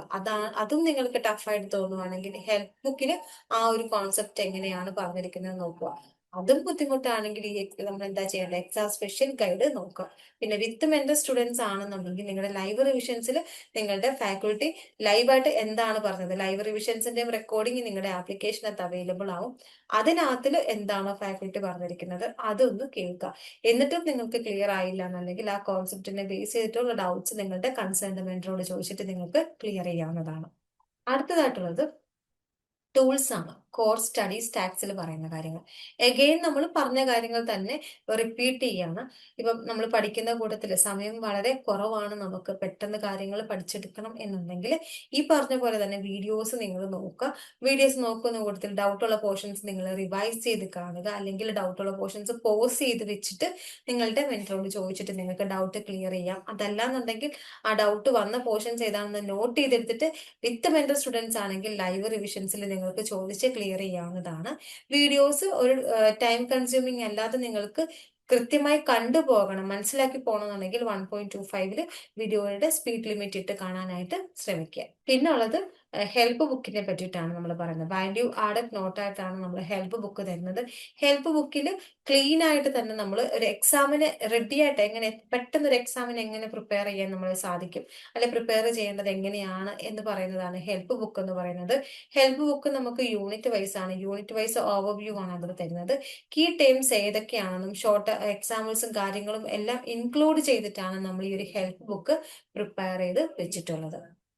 പിന്നെ ഉള്ളത് എക്സാം പി ഡി ആണ്. എക്സാം പി ഡി എന്ന് പറഞ്ഞാൽ ഈ പ്രീവിയസ് ഇയർ ക്വസ്റ്റ്യൻസ് ആണ്. പ്രീവിയസ് ഇയർ എക്സാംസിൽ ചോദിച്ചിട്ടുള്ള ക്വസ്റ്റ്യൻസും അതിന്റെ ആൻസേഴ്സും ആണ് എക്സാം പി ഡിയിൽ വരുന്നത്. എക്സാം പി ഡിയിൽ നോക്കിയാൽ എൻ നമ്പർ ഓഫ് ക്വസ്റ്റ്യൻസ് നിങ്ങൾക്ക് അവിടെ കാണാനായിട്ട് സാധിക്കും. അതിൽ ഏതെങ്കിലും ഒരു 2 ഇന്ന് തന്നെ നിങ്ങൾ വർക്ക്ഔട്ട് ചെയ്യാനായിട്ട് ശ്രമിക്കുക. നിങ്ങളുടെ സ്റ്റഡീസ് ഇന്ന് സ്റ്റാർട്ട് ചെയ്യുന്ന രീതിയിൽ വേണം നിങ്ങൾ ചെയ്തെടുക്കാനായിട്ട്. അതുകൊണ്ട് ഇന്ന് തന്നെ ആ എക്സാം പി ഡിയിലെ 2 ക്വസ്റ്റ്യൻസ് നിങ്ങൾ വർക്ക്ഔട്ട് ചെയ്യുക. എക്സാം പി ഡിയിൽ ക്വസ്റ്റ്യൻസും ആൻസേഴ്സും ഉണ്ടാവും. അത് അതേപോലെ പകർത്താതെ നിങ്ങളുടേതായ രീതിയിൽ നിങ്ങളൊരു ആൻസർ എഴുതി നിങ്ങളുടെ മെന്റർക്ക് അയച്ചു കൊടുക്കുക. എന്നിട്ട് അതിൽ എന്തെങ്കിലും ഡൗട്ട്സോ കാര്യങ്ങളോ ഉണ്ടെങ്കിൽ അത് ക്ലിയർ ചെയ്യാനായിട്ട് ശ്രമിക്കുക. പിന്നെ അസൈൻമെന്റ് ഗൈഡ് ബുക്ക് ആണ്. ലേൺ ബേസിൽ ജോയിൻ ചെയ്യുന്ന വിത്ത് മെന്റൽ ആയാലും വിത്തൗട്ട് മെന്റൽ ആയാലും നിങ്ങൾക്ക് അസൈൻമെന്റ്സിന്റെ ഗൈഡ് ബുക്ക് ഉണ്ടായിരിക്കും. Assignment guide book learn base സ്റ്റുഡൻസിന് തരുന്ന കാര്യങ്ങളാണ്. അസൈൻമെന്റ് ആൻസേഴ്സ് ആണ്. പക്ഷെ അത് ആസ് എ ഗൈഡ് ആയിട്ടോ അല്ല എങ്കിൽ ഹിൻസ് ആയിട്ടോ നിങ്ങളത് യൂസ് ചെയ്താൽ മതിയാവും. അത് അതേപോലെ കോപ്പി ചെയ്യാതെ നിങ്ങൾ അത് കൃത്യമായിട്ട് വായിച്ച് മനസ്സിലാക്കി ടെക്സ്റ്റും റെഫർ ചെയ്തിട്ട് നിങ്ങൾ എന്താണ് നിങ്ങളുടെ ഓൺ വേർഡ്സിൽ എഴുതാനായിട്ട് ശ്രമിക്കുക. അതല്ലാന്നുണ്ടെങ്കിൽ ലൈബ്രറിയിലൊക്കെ ചെന്ന് കഴിഞ്ഞാൽ നമുക്ക് ഈ ഒരു ടോപ്പിക്കായിട്ട് ബന്ധപ്പെട്ടുള്ള ടെക്സ്റ്റും കാര്യങ്ങളും ഒക്കെ അവൈലബിൾ ആണ്. അതൊക്കെ ചൂസ് ചെയ്ത് നമുക്ക് എഴുതാൻ സാധിക്കുന്നതാണ്. എപ്പോഴും നമ്മൾ പറയുന്നത് ഇതിനെ ഒരു ഹിന്റ് അല്ലെ ഒരു ഗൈഡ്, എങ്ങനെ ആൻസർ എഴുതണം എന്നുള്ളൊരു ഗൈഡായിട്ട് യൂസ് ചെയ്യുന്നതായിരിക്കും ഏറ്റവും നല്ലത്.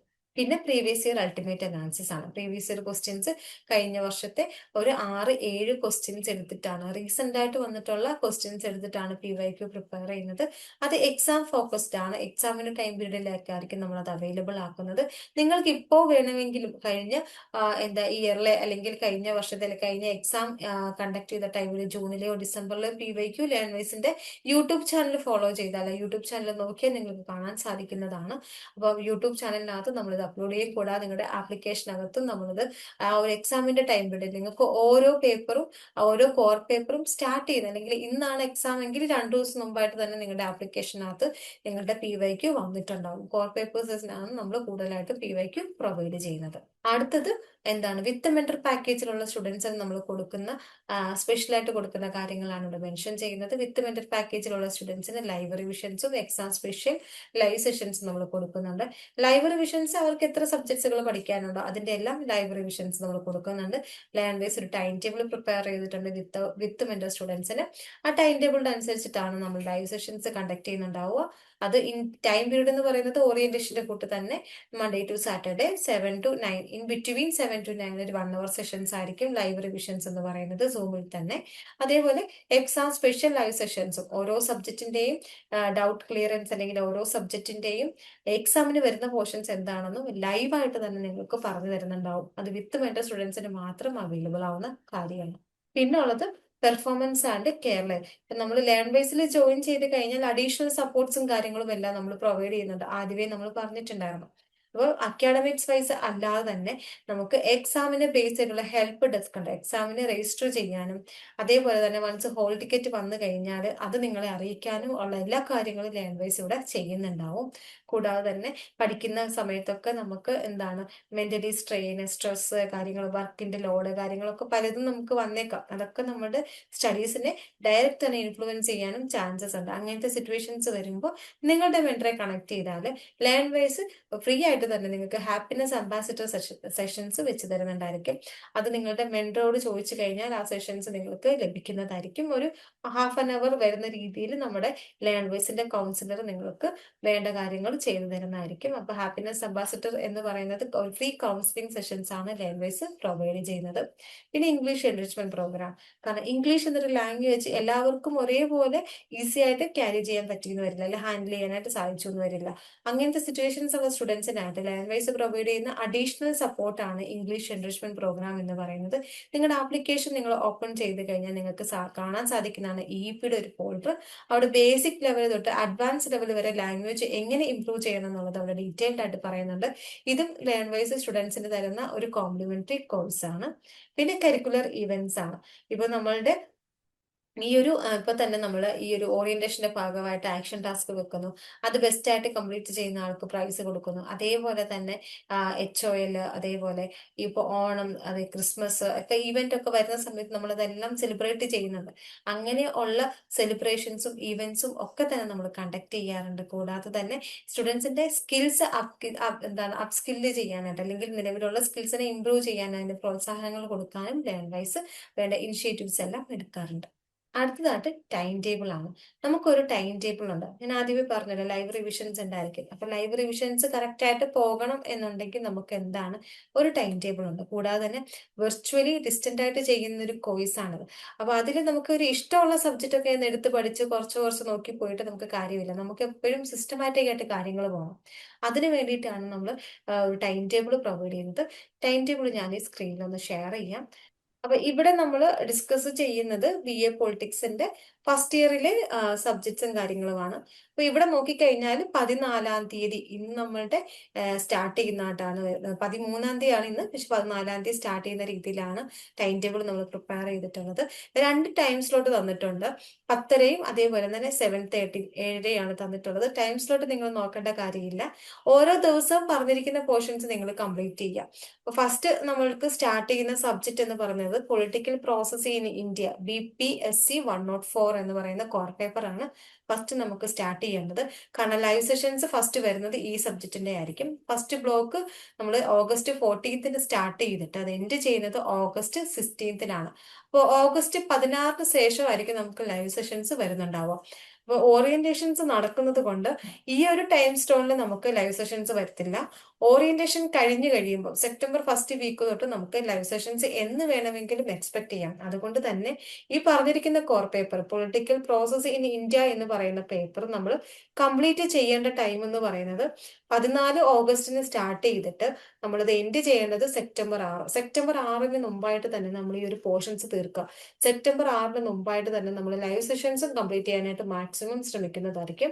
അപ്പം നമുക്ക് ഓരോ പോർഷൻസ് ഓരോ ബ്ലോക്ക് കഴിയുമ്പോഴാണ് നമുക്ക് ലൈവ് സെഷൻസ് വരുന്നത്. ഇപ്പോൾ ഓറിയന്റേഷൻ നടക്കുന്നത് കൊണ്ട് അതിനൊരു ഡിലേ വരുന്നുണ്ടായിരിക്കും. ആഫ്റ്റർ ഓറിയന്റേഷൻ കറക്റ്റ് ആയിട്ട് തന്നെ ഓരോ ബ്ലോക്ക് കഴിയുന്തോറും അതിന്റെ ലൈവ് റിവിഷൻസ് നിങ്ങൾക്ക് ഉണ്ടാകുന്നതായിരിക്കും. അപ്പൊ ഫസ്റ്റ് നമ്മൾ പഠിക്കേണ്ട സബ്ജക്ട് എന്ന് പറയുന്നത് പൊളിറ്റിക്കൽ പ്രോസസ് ഇൻ ഇന്ത്യ ആണ്.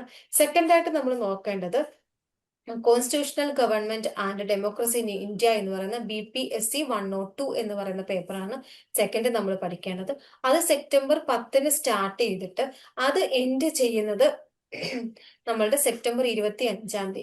സെപ്റ്റംബർ 25-ാം തീയതിയാണ് ആ ഒരു സബ്ജക്ട് നമ്മൾ തീർക്കുന്നത്. അപ്പൊ ഈ ഒരു ടൈം ടേബിൾ നോക്കിയാൽ നിങ്ങൾക്ക് മനസ്സിലാവും ഓരോ സബ്ജക്ട് കംപ്ലീറ്റ് ആയിട്ടായിരിക്കും അടുത്ത സബ്ജക്ട് നമ്മൾ സ്റ്റാർട്ട് ചെയ്യുന്നുണ്ടാവുക. അതിനുശേഷം നമ്മളുടെ constitutional government and democracy in India എന്ന് പറയുന്ന കോർ പേപ്പർ കഴിഞ്ഞാൽ പിന്നെ നമ്മൾ മൂന്നാമതായിട്ട് എടുത്ത് പഠിക്കേണ്ടത് ഇലക്റ്റീവ് പേപ്പർ ആയിട്ടുള്ള എൻവിറോൺമെന്റൽ സ്റ്റഡീസ് ആണ്. എൻവിറോൺമെന്റൽ സ്റ്റഡീസ് എന്ന് പറയുന്ന കോമൺ പേപ്പർ ആണ്. എല്ലാ ആർട്സ് സബ്ജക്റ്റും ഉള്ള സ്റ്റുഡൻസും കമ്പൽസറി ആയിട്ടും പഠിച്ചു പോകുന്ന പേപ്പറാണ് എൻവിറോൺമെന്റൽ സ്റ്റഡീസ് എന്ന് പറയുന്നത്. എൻവിറോൺമെന്റിന്റെ ലൈവ് സ്റ്റാർട്ട് ചെയ്യുന്നത് സെപ്റ്റംബർ 29-ാം തീയതിയാണ്. സെപ്റ്റംബർ 29-ാം തീയതി സ്റ്റാർട്ട് ചെയ്യുന്ന എൻവിറോൺമെന്റൽ സ്റ്റഡീസ് എന്ന് പറയുന്ന ഇലക്റ്റീവ് പേപ്പർ കംപ്ലീറ്റ് ചെയ്യുന്നുണ്ടാവുക ഈ ഒക്ടോബർ 21-ാം തീയതിയാണ്. ഒക്ടോബർ 21 കൊണ്ട് നമ്മുടെ ഈ എൻവിറോൺമെന്റൽ സ്റ്റഡീസിന്റെ ലൈവ് സെഷൻസും മാക്സിമം അല്ലെങ്കിൽ ലൈവ് സെഷൻസ് ഒരു ഒക്ടോബർ 24-നുള്ളിൽ തന്നെ മെന്റേഴ്സ് അല്ലെങ്കിൽ ഫാക്കൽറ്റി കംപ്ലീറ്റ് ചെയ്യുന്നുണ്ടായിരിക്കും. അതിനുശേഷം നമ്മുടെ gender sensitisation society and culture എന്ന് പറയുന്ന പേപ്പറാണ്. അതും ഇലക്റ്റീവ് പേപ്പറാണ്. അതും കഴിഞ്ഞു കഴിഞ്ഞാൽ നമ്മുടെ ഒരു ഫസ്റ്റ് സെമസ്റ്റർ നമ്മുടെ ലേൺ വൈസിൽ ക്ലാസ്സസ് പ്രൊവൈഡ് ചെയ്യുന്നത് സെമസ്റ്റർ വൈസ് ആണ്. അപ്പൊ ആദ്യത്തെ 6 മാസം 4 പേപ്പർ, അത് കഴിഞ്ഞിട്ടുള്ള സമയത്താണ് ബാക്കി 4 പേപ്പർ നമ്മൾ പഠിക്കുന്നുണ്ടാവുക. അപ്പൊ ആദ്യത്തെ 4 മാസം 2 കോർ പേപ്പറും 2 ഇലക്റ്റീവും, അത് കഴിഞ്ഞിട്ട് അടുത്ത 2 കോർ പേപ്പറും 2 ഇലക്റ്റീവ് ആയിരിക്കും നമ്മൾ പഠിക്കുന്നുണ്ടാവുക. അപ്പൊ നമ്മളുടെ ഓഗസ്റ്റ് 14-ാം തീയതി സ്റ്റാർട്ട് ചെയ്യുന്ന ടൈം ടേബിൾ പ്രകാരമുള്ള സ്റ്റഡീസ് നവംബർ 26-ന് നമുക്ക് എൻഡ് ചെയ്യുന്നതായിട്ടാണ് കാണിക്കുന്നത്. അപ്പൊ നവംബർ 26-നുള്ളിൽ നമ്മുടെ ലൈവ് സെഷൻസും എല്ലാം കംപ്ലീറ്റ് ചെയ്യുന്നുണ്ടായിരിക്കും.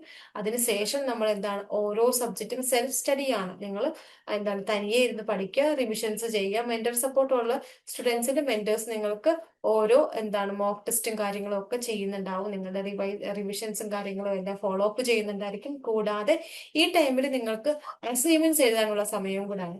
അപ്പൊ അടുത്ത 4 സബ്ജക്റ്റ് പഠിക്കുന്നതിന് അല്ലെ അടുത്ത 4 സബ്ജക്റ്റിന്റെ ടൈം ടേബിൾ വരുന്നതിന് മുമ്പായിട്ട് നിങ്ങൾ അസൈൻമെന്റ്സും കാര്യങ്ങളും എല്ലാം കംപ്ലീറ്റ് ചെയ്യേണ്ട ടൈമാണ് ഈ തന്നിരിക്കുന്ന ടൈം എന്ന് പറയുന്നത്. അപ്പൊ ഇത്രയാണ് നമ്മുടെ ടൈം ടേബിൾ. ടൈം ടേബിൾ എപ്പോഴും നമ്മളൊരു സെമസ്റ്റർ ബേസ്ഡ് ആയിട്ടാണ് പ്രിപ്പയർ ചെയ്യുന്നത്. അതുകൊണ്ടാണ് ആദ്യത്തെ 4 പേപ്പറിന്റെ ടൈം ടേബിൾ ഇവിടെ തന്നിട്ടുള്ളത്. ഇത് നിങ്ങൾക്ക് ഇന്ന് തന്നെ നിങ്ങളുടെ മെന്റർ ഷെയർ ചെയ്ത് തരുന്നുണ്ടാവും.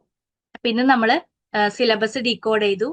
സിലബസിലെ കാര്യങ്ങളൊക്കെ നമ്മൾ ചർച്ച ചെയ്തു. അതുപോലെ അസൈൻമെന്റുകളെ കുറിച്ചിട്ട് നമ്മൾ പഠിച്ചു. എക്സാമുകൾ, അതുപോലെ നമ്മൾ ചെയ്യേണ്ട എല്ലാ കാര്യങ്ങളെയും കുറിച്ചിട്ട് നമ്മൾ ഇന്ന് മനസ്സിലാക്കി എന്നാണ് വിശ്വസിക്കുന്നത്.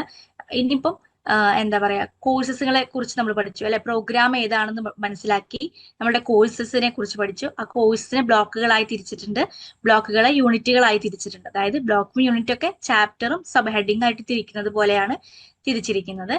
അതുപോലെ ഹെൽപ്പ് ബുക്കിന്റെ കാര്യം മാം പറഞ്ഞു, എക്സാം പീഡിയ, അസൈൻമെന്റ് ഗൈഡുകളെ കുറിച്ചിട്ട്, അതുപോലെ PYQs അവൈലബിലിറ്റി എത്രത്തോളം ഉണ്ട്, ഇതൊക്കെ മാം ഓൾറെഡി നമ്മുടെ അടുത്ത് പറഞ്ഞിട്ടുണ്ടായിരുന്നു. ഇനി തുടക്കത്തില് നമ്മളെ ജനറൽ സെഷനിൽ നമ്മളൊരു ന്യൂ ഹൊറിസോൺ ലേണർ പ്രൊഫൈൽ ഉണ്ടാക്കാൻ വേണ്ടിയിട്ട് ഒരു ലിങ്ക് എല്ലാവർക്കും ഷെയർ ചെയ്തിട്ടുണ്ടായിരുന്നു, ഒരു ഫോം. അതെല്ലാവരും ചെയ്തിട്ടുണ്ടെന്നാണ് വിശ്വസിക്കുന്നത്. ഇനി അഥവാ ആരെങ്കിലും വിട്ടുപോയിട്ടുണ്ടെങ്കിൽ നിർബന്ധമായിട്ടും ന്യൂ ഹൊറിസോൺ ലേണർ പ്രൊഫൈല് ചെയ്യേണ്ടതാണ്. ഓക്കെ, അപ്പൊ ആക്ഷൻ ടാസ്ക് ഞാൻ കാണിച്ചു തരാം എങ്ങനെയാണ് ചെയ്യേണ്ടതെന്നുള്ളത്. ഇതാണ് ആക്ഷൻ ടാസ്കിന്റെ ലിങ്ക് വരുന്നത്, നിങ്ങൾക്ക് ഇന്ന് അയച്ചു തരുന്നതായിരിക്കും. അപ്പൊ ഇതിൽ ആദ്യത്തേതില് ഫുൾ നെയിം ആണ് ചോദിച്ചിരിക്കുന്നത്. നിങ്ങളുടെ നെയിം, ഫുൾ ആയിട്ടുള്ള നിങ്ങളുടെ നെയിം ഇവിടെ എഴുതേണ്ടതാണ്. അടുത്തത് എൻറോൾഡ് ഇഗ്നു പ്രോഗ്രാം എന്നാണ് കൊടുത്തേക്കുന്നത് അടുത്ത ക്വസ്റ്റ്യൻ. അപ്പൊ അതിന്റെ അടിയിൽ ഇങ്ങനെ ഒരു ഇതുണ്ടായിരിക്കും. അതിൽ തൊട്ട് കഴിഞ്ഞാൽ നമ്മുടെ കോഴ്സ് ഏതാണ്. ഇപ്പൊ നമ്മുടെ പൊളിറ്റിക്കൽ സയൻസ് ആണ്, അപ്പോൾ BA പൊളിറ്റിക്കൽ സയൻസ് എന്ന് ക്ലിക്ക് ചെയ്യുക. അതുപോലെ അടുത്ത കോളം വരുന്നത് assigned mentor or LSC name. നിങ്ങളുടെ മെന്ററിന്റെ നെയിം അല്ലെങ്കിൽ LSCയുടെ നെയിം ആണ് നിങ്ങളിവിടെ എഴുതേണ്ടത്. ഇനി അടുത്ത ക്വസ്റ്റ്യൻ വരുന്നത് rank all your first year courses. അപ്പൊ നമ്മളിപ്പോ ഫസ്റ്റ് ഇയറിലെ മെയിൻ ആയിട്ടും വരുന്ന കോർ കോഴ്സസും ഇലക്ടീവ് കോഴ്സസിനെ കുറിച്ചിട്ടൊക്കെ നമ്മൾ ഡിസ്കസ് ചെയ്തിട്ടുണ്ട്. അപ്പൊ ഇത്രയും കേട്ടപ്പോ നമുക്ക് ഓൾറെഡി ഇത്രയും സബ്ജക്റ്റുകൾ വന്നു. അപ്പൊ ഇതിൽ ഏറ്റവും ഇൻട്രസ്റ്റ് ഉണ്ടായിട്ടുള്ള ഒരു സബ്ജക്റ്റ് ഉണ്ടായിരിക്കും. ചില സബ്ജക്റ്റ് കേട്ടപ്പോൾ അല്ലെങ്കിൽ ഒരു സബ്ജക്റ്റ് കേട്ടപ്പോൾ നമുക്ക് ഒരു കൺഫ്യൂഷൻ ഉണ്ടായിട്ടുണ്ടാവും, അയ്യോ ഇത് എനിക്ക് പറ്റൂ, അല്ലെങ്കിൽ ഇത് എനിക്ക് അത്ര ഇൻട്രസ്റ്റിംഗ് ആയിട്ട് തോന്നുന്നില്ല എന്നുള്ള ഒരു കോഴ്സ് ഉണ്ടായിരിക്കും. അതിനിടയിലുള്ള സബ്ജക്റ്റുകൾ ഉണ്ടായിരിക്കും. ഇത് കുഴപ്പമില്ല എന്നാൽ എന്തോ ഒരു ഇതുണ്ട് എന്നുള്ള രീതിയിലുള്ള സബ്ജക്റ്റുകൾ നമുക്ക് ഉണ്ടായിട്ടുണ്ടായിരിക്കും.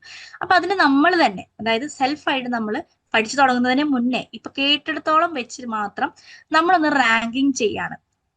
അപ്പൊ അത് വെച്ചിട്ട് നമ്മൾ ഈ സബ്ജക്റ്റുകളെ എല്ലാം റാങ്ക് 1 വരുന്ന സബ്ജക്ട് ഏതാണ്, റാങ്ക് 2 ഏത് സബ്ജക്റ്റ് ആണ് കൊടുക്കുന്നത് എന്ന് കൊടുക്കുക. റാങ്ക് 1 എന്ന് പറയുന്നത് നിങ്ങൾക്ക് ഏറ്റവും ഇഷ്ടപ്പെട്ടിട്ടുള്ള, നിങ്ങൾക്ക് കോൺഫിഡൻസ് ഉള്ള ഒരു സബ്ജക്റ്റ് ആയിരിക്കണം കൊടുക്കേണ്ടിയിരിക്കുക. റാങ്ക് 6 നിങ്ങൾക്ക് ഏറ്റവും കൺഫ്യൂഷനോ അല്ലെങ്കിൽ ഇച്ചിരി ബുദ്ധിമുട്ടായി തോന്നുന്ന സബ്ജക്റ്റ് ആയിരിക്കണം റാങ്ക് 6 കൊടുത്തിട്ടുണ്ടായിരിക്കേണ്ടത്. അപ്പോൾ ഇങ്ങനെ ഒരു റാങ്കിങ് സെക്ഷൻ ആണ് അടുത്തതിൽ വരുന്നത്. ഇനി അടുത്തത് യുവർ മോസ്റ്റ് ഇൻട്രസ്റ്റിംഗ് കോഴ്സ്. അതായത് ഇപ്പൊ നമ്മൾ ഓൾറെഡി റാങ്കിങ് ചെയ്തു, 6 സബ്ജക്റ്റുകൾ നമ്മൾ റാങ്കിങ് ചെയ്തു എന്ന് വിചാരിക്കുക. അതിൽ ഒന്നാമത്തതായിട്ട്, അതായത് ഏറ്റവും ഇഷ്ടപ്പെട്ടിട്ടുള്ള ഒരു സബ്ജക്റ്റിനെ നമ്മൾ റാങ്ക് ചെയ്തിട്ടുണ്ടായിരിക്കുമല്ലോ. അതെന്തുകൊണ്ടാണ് അത് 1ാം സ്ഥാനത്തേക്ക് എത്തിയത് എന്നുള്ളതാണ് ഇവിടെ എഴുതേണ്ടത്. Your most interesting course reason, എന്തുകൊണ്ടാണ് അങ്ങനെ വന്നത് എന്നുള്ളതാണ് എഴുതേണ്ടത്. യുവർ ലീസ്റ്റ് ഇൻട്രസ്റ്റിംഗ് കോഴ്സ്, ഏത് കോഴ്സാണ് കുറച്ച് കൺഫ്യൂഷൻ ആണ്, ഇത് പഠിച്ചെടുക്കാൻ ഇത്തിരി പണിയുണ്ട് എന്ന് സ്വയം തോന്നിയത് ഇപ്പൊ സിലബസ് ഒക്കെ കേട്ടപ്പോ, അത് ഏത് കോഴ്സാണ്, അതിന്റെ റീസൺ, എന്തുകൊണ്ടാണ് അങ്ങനെ വന്നത് എന്നുള്ളതാണ് ഇവിടെ എഴുതേണ്ടത്. അടുത്തത് യുവർ ലേണിംഗ് ഇന്റൻഷൻ ആണ്. അതായത് ഇവിടെ ടിക്ക് ചെയ്യാനുള്ള കോളംസ് ഓൾറെഡി ഉണ്ട്. എന്തുകൊണ്ടാണ് നമ്മൾ ഈ കോഴ്സ് എടുത്തത്, അതായത് ഈ കോഴ്സ് എടുക്കാനുള്ള നിങ്ങളുടെ കൃത്യമായ ഇന്റൻഷൻ എന്താണ് എന്നുള്ളതാണ് ഇവിടെ നമ്മൾ ടിക്ക് ചെയ്യേണ്ടത്. ഓക്കെ, അതിൽ ആദ്യത്തെ കോളം പറയുന്നത് I just want to complete my degree or PG by covering all courses. എല്ലാ കോഴ്സസും കംപ്ലീറ്റ് ചെയ്തതുകൊണ്ട് ഞാൻ ഡിഗ്രി PG എടുക്കുന്നു, അതുകൊണ്ട് അങ്ങനെ കംപ്ലീറ്റ് ചെയ്തു പോകുന്ന സിസ്റ്റം ആയതുകൊണ്ട് ഞാൻ ഇത് ചൂസ് ചെയ്തു. എന്റെ ഇന്റൻഷൻ ഡിഗ്രി കംപ്ലീറ്റ് ചെയ്യുക എന്നുള്ളതാണ്. ഓക്കെ, അടുത്ത കോളം വരുന്നത് I want to finish with the best marks I can to strengthen my knowledge and profile. എന്റെ നോളജിനെ, എന്റെ അറിവിനെയും എന്റെ പ്രൊഫൈലിനെയും ഡെവലപ്പ് ചെയ്യുന്നതിന് വേണ്ടിയിട്ട് എനിക്ക് എന്ത് ചെയ്യണം, നല്ല ബെസ്റ്റ് മാർക്കൊക്കെ വാങ്ങിയിട്ട് ഇതൊന്ന് കംപ്ലീറ്റ് ചെയ്യണം. ആ ഒരു ഇന്റൻഷനോട് കൂടിയിട്ടാണ് നമ്മൾ ഈ കോഴ്സ് എടുത്തിട്ടുള്ളതെങ്കിൽ ഇവിടെ 2ാമത്തെ കോളത്തിൽ ടിക്ക് ചെയ്യാം. ഓക്കെ, 3ാമത്തെ കോളത്തിലേക്ക് വരുമ്പോൾ beyond marks, I want to learn deeply in the courses I find interesting to build knowledge and self-esteem. അതായത് മാർക്കിനൊക്കെ അതീതമായിട്ട് എനിക്ക് ഈ കോഴ്സ് അത്രയും ഇഷ്ടപ്പെട്ടത് കൊണ്ട് ഞാൻ എടുത്തതാണ്, എനിക്ക് ഇതിൽ ഒത്തിരി അറിവുകൾ ഉണ്ടാക്കണം എന്ന ആഗ്രഹത്തോട് കൂടിയിട്ടാണ്, ആ ഒരു ഇന്റൻഷനോട് കൂടിയിട്ടാണ് ഇത് എടുത്തതെങ്കിൽ ഈ 3ാമത്തെ കോളത്തിൽ ടിക്ക് ചെയ്യാം. ഇനി 4ാമത്തെ കോളത്തിലേക്ക് വരുമ്പോൾ I want to sincerely learn and score as a good marks as possible for me. എന്നെ കൊണ്ട് പറ്റുന്ന രീതിയിൽ കൃത്യമായിട്ട് പഠിച്ച് സിൻസിയറായിട്ട് പഠിച്ച് എനിക്ക് നല്ല മാർക്ക് എടുക്കണം എന്നുള്ളൊരു ഉദ്ദേശം, ഒരു മാർക്കൊക്കെ വന്ന് കാണണം എന്നുള്ളൊരു ഉദ്ദേശം കൊണ്ടാണ് ഒരു കോഴ്സ് എടുത്ത് പഠിക്കുന്നതെങ്കിൽ ഇതിൽ ടിക്ക് ചെയ്യേണ്ടതാണ്. 4ാമത്തെ കോളത്തിൽ ടിക്ക് ചെയ്യുക. 5ാമത്തെ കോളം വരുന്നത് I want to pass comfortably without stress. അതായത് അധികം സ്ട്രെസ് ഒന്നും ഇല്ലാതെ, വലിയ പണിയൊന്നും ഇല്ലാതെ പാസ്സാവാൻ പറ്റിയൊരു കോഴ്സ് ആയതുകൊണ്ടാണ്, എനിക്കിത് കംഫർട്ടബിൾ ആയതുകൊണ്ടാണ് ഞാൻ ഈ കോഴ്സ് എടുത്തത് എന്നുള്ളത് കൊണ്ട് ഇതിൽ ടിക്ക് ചെയ്യുക. 6ാമത്തെ വരുമ്പോൾ I want rank or distinction first class if possible. Possible ആണെങ്കിൽ എനിക്ക് റാങ്ക് വാങ്ങണം എന്നൊരു ആഗ്രഹമുണ്ട്, അല്ലെങ്കിൽ ഡിസ്റ്റിങ്ഷൻ വാങ്ങി പാസ്സാവണം എന്നൊരു ആഗ്രഹം ഉണ്ടായിരുന്നു, ഫസ്റ്റ് ക്ലാസ്സിൽ പാസ്സാവണം എന്നൊരു ആഗ്രഹമുണ്ട്, എന്റെ ഡിഗ്രി സർട്ടിഫിക്കറ്റിൽ അങ്ങനെ ഒരു ആഗ്രഹം കൊണ്ടാണ് ഞാൻ ഈ കോഴ്സ് സെലക്ട് ചെയ്തത് എന്നുള്ളതെങ്കിൽ ഇതിൽ ടിക്ക് ചെയ്യുക. And last one, I'm preparing for entrances higher studies and will align my study with that. അതായത് ഞാൻ എൻട്രൻസ് എക്സാമിന് പ്രിപ്പയർ ചെയ്തുകൊണ്ടിരിക്കുകയാണ്, ഹയർ സ്റ്റഡീസിന് പഠിച്ചുകൊണ്ടിരിക്കുകയാണ്, എന്തൊക്കെ എക്സാമിനും കോഴ്സുകൾക്കൊക്കെ പഠിച്ചുകൊണ്ടിരിക്കുകയാണ്, അതുകൊണ്ടാണ് ഞാൻ ഈ സൈഡായിട്ട് ഈ ഡിഗ്രി കോഴ്സ് ചൂസ് ചെയ്തത് എന്നുള്ളതെങ്കിൽ ലാസ്റ്റത്തേൽ ക്ലിക്ക് ചെയ്യുക. ഇനി ഇതൊന്നുമല്ല കാരണമെങ്കിൽ, നിങ്ങൾക്ക് ഇതിലൊന്നുമല്ല നിങ്ങളുടെ കാരണം പെടുന്നതെങ്കിൽ അതേഴ്സ് എന്ന് പറഞ്ഞിട്ടുള്ളൊരു കള്ളി ഉണ്ടായിരിക്കും, അവിടെ ടിക്ക് ചെയ്തിട്ട് എന്തുകൊണ്ടാണ് എന്നുള്ളത് ഇവിടെ ക്ലിക്ക് ചെയ്ത് കഴിഞ്ഞാൽ നിങ്ങൾക്ക് എഴുതാൻ പറ്റും. ഓക്കെ, കണ്ടോ? ഇനി അടുത്തത് weekly study slot I will follow. അതായത് വീക്ക്ലി കോളുകൾ നമ്മൾ വിളിക്കുന്നുണ്ടായിരിക്കും. ഓക്കെ, നിങ്ങളെല്ലാം വിളിച്ചിട്ടുണ്ടായിരിക്കും വീക്ക്ലി കോളുകൾ. അപ്പൊ വീക്ക്ലി കോളുകളിൽ ഏത് ഡേ ആണ് നിങ്ങൾക്ക് വീക്ക്ലി കോളിന് സൗകര്യപ്പെടുന്ന ദിവസം, അതായത് ഒരു 30 മിനിറ്റ് മുതൽ 60 മിനിറ്റ് വരെ മാക്സിമം നിങ്ങൾക്ക് സംസാരിക്കാൻ പറ്റും, നിങ്ങൾ ഫ്രീ ആയിട്ടിരിക്കുന്ന, നിങ്ങളുടെ ആ ഒരു ആഴ്ച എന്തൊക്കെയാണ് പഠിച്ചതെന്ന് ഡിസ്കസ് ചെയ്യാൻ പറ്റുന്ന ഒരു ഡേ ഏതാണ്, വീക്കിൽ ഏതൊരു ഡേയിലാണ് അത് വരുന്നത്, അത് ഏത് സമയത്താണ് എന്നുള്ളത് കാണിച്ചുകൊണ്ടാണ് അടുത്ത സെഷൻ വരുന്നത്. ഇതിൽ നമ്മൾ കൊടുക്കേണ്ടത് വീക്ക് ഡേ മോർണിംഗ്, അതായത് ഏതെങ്കിലും ഒരു വീക്ക് ഡേ അതിൽ രാവിലെയാണ് എന്നെ വിളിക്കേണ്ടത് എങ്കിൽ ആദ്യത്തേൽ ടിക്ക് ചെയ്യുക. 2ാമത്തേൽ വീക്ക് ഡേ ഈവനിങ്, അതായത് ഈവനിങ് അല്ലെങ്കിൽ നൈറ്റിലാണ് വിളിക്കേണ്ടതെങ്കിൽ 2ാമത്തേൽ ടിക്ക് ചെയ്യുക. 3ാമത്തെ വരുമ്പോൾ സാറ്റർഡേ, ശനിയാഴ്ചയാണ് വിളിക്കേണ്ടതെങ്കിൽ 3ാമത്തേൽ ടിക്ക് ചെയ്യുക. 4ാമത്തേൽ സൺഡേ ആണെങ്കിൽ 4ാമത്തേൽ ക്ലിക്ക് ചെയ്യുക. ഷോർട്ട് ഡെയിലി സ്ലോട്ട്, അതായത് തിരക്ക് പിടിച്ച് എന്തെങ്കിലും ബിസിനസ്സോ അല്ലെങ്കിൽ എവിടെയെങ്കിലും പഠിപ്പിക്കുകയോ എന്തെങ്കിലും ജോലിയൊക്കെ ചെയ്യുന്ന ആളുകളാണെങ്കിൽ അവർക്ക് ഇങ്ങനെ ഒത്തിരി സമയം ഇങ്ങനെ ഇതിനു വേണ്ടി സ്പെൻഡ് ചെയ്യാനുണ്ടാവില്ല. അപ്പോൾ ഏത് സമയത്താണെങ്കിൽ ഷോർട്ട് ഡേ, അതായത് ദിവസത്തിൽ കുറച്ച് സമയം മാത്രമാണ് നിങ്ങൾക്ക് ഉള്ളൂ എങ്കിൽ അവസാനത്തെ ഇതിൽ ക്ലിക്ക് ചെയ്യാം. ഓക്കെ, ഇനി ഇതിലൊന്നും പെടാത്തൊരു ദിവസമാണ് നിങ്ങൾക്ക് വേണ്ടതെങ്കിൽ, ഒരു സമയമാണ് നിങ്ങൾക്ക് വേണ്ടതെങ്കിൽ, ഇപ്പൊ നൂണൊക്കെ ആണെങ്കിൽ അതേഴ്സിൽ ക്ലിക്ക് ചെയ്തിട്ട് ഇവിടെ ക്ലിക്ക് ചെയ്ത് കഴിഞ്ഞാൽ ഏത് സമയമാണ് എന്നുള്ളത് കൃത്യമായിട്ട് സ്പെസിഫൈ ചെയ്ത് നമുക്ക് അവിടെ എഴുതാൻ പറ്റും. ഇനി നമ്മളിപ്പോ ഇത്രയും സെക്ഷൻസ് കഴിഞ്ഞു അല്ലെ, ഇത്രയും സെഷൻസ് നമ്മൾ കഴിഞ്ഞു, ഐസ് ബ്രേക്കിംഗ് കഴിഞ്ഞു, നമ്മൾ ഒത്തിരി സെഷൻസിലൂടെ ഇപ്പൊ കടന്നു വന്നു, നമ്മളിപ്പോ ഒരു ഫാമിലി പോലെ എല്ലാവർക്കും പരിചയമായി അല്ലെ.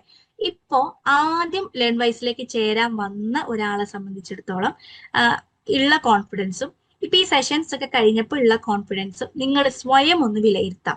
ഓക്കെ, ഇപ്പൊ നമ്മൾ വിചാരിക്കും എനിക്ക് ഒത്തിരി കോൺഫിഡൻസ് ഉണ്ട് അതുകൊണ്ട് ഞാൻ ഫസ്റ്റ് തന്നെ കൊടുക്കട്ടെ. അല്ല, ഫസ്റ്റ് എന്ന് പറയുമ്പോൾ ലോ ആണ്, ഏറ്റവും ലോ കോൺഫിഡൻസിൽ തന്നെയാണ് ഇപ്പോഴും നിൽക്കുന്നതെങ്കിൽ ഒന്നിൽ കൊടുക്കുക. ഓക്കെ, ഏറ്റവും ഹൈ കോൺഫിഡൻസിൽ ഇപ്പൊ നമുക്ക് ഒത്തിരി കോൺഫിഡന്റ് ആയി എന്ന് തോന്നുകയാണെങ്കിൽ മാക്സിമം 5 ആണ്. ഓക്കെ, അതിനിടയിൽ ആൾട്ടർനേറ്റീവ് ആയിട്ട് ഇടയിൽ മിഡിയിൽ നിൽക്കുന്ന ആൾക്കാരാണെങ്കിൽ 2, 3, 4 ഒക്കെ കൊടുക്കുക.